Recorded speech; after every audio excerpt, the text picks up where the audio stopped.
Young's double slit experiment पर based एक question देखिए। क्वेश्चन में कहा जा रहा है कि एक्सपेरिमेंट परफॉर्म किया जा रहा है रेड लाइट से एयर में।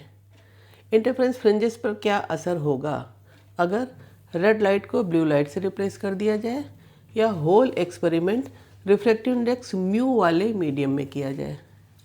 अब कैसे लगाएंगे सवाल। फ्रिंज विड्थ पर क्या असर होगा पूछा जा रहा है, तो फ्रिंज विड्थ का फार्मूला पता होना चाहिए। क्या फार्मूला होता है, beta equal to lambda D by D. ये कैपिटल डी क्या है, कोहेरेंट सोर्सेज के प्लेन से स्क्रीन के बीच की डिस्टेंस, और स्मॉल डी क्या है, S1 S2 जो दोनों कोहेरेंट सोर्सेज होते हैं उनके बीच का सेपरेशन। तो ये दोनों तो डी कॉन्स्टेंट्स हैं, यानी beta directly proportional to lambda हो गया। अब अगर ब्लू लाइट रिप्लेस होके आ गई है रेड की बजाय, तो ब्लू लाइट का तो वेवलेंथ कम होता है, ये मालूम होना चाहिए।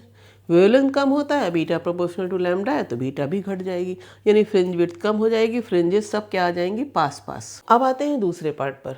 दूसरा पार्ट में क्या पूछा जा रहा है कि अगर होल एक्सपेरिमेंट एयर के बजाय म्यू रिफ्रैक्टिव इंडेक्स वाले मीडियम में परफॉर्म किया जाए तब क्या असर होगा फ्रिंज विड्थ पर।